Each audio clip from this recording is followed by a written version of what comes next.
అంటే భాగస్వామ్యం. Reputation REPUTATION reputation అంటే పేరు ప్రఖ్యాతులు. నెగ్లెక్ట్ NEGLECT నెగ్లెక్ట్ అంటే పట్టించుకోపోవడం.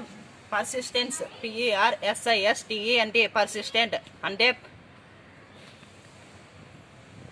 పట్టుదల గల. కాన్సిక్వెన్స్ CONSEQUENCE కాన్సిక్వెన్స్ అంటే పరిణామాలు.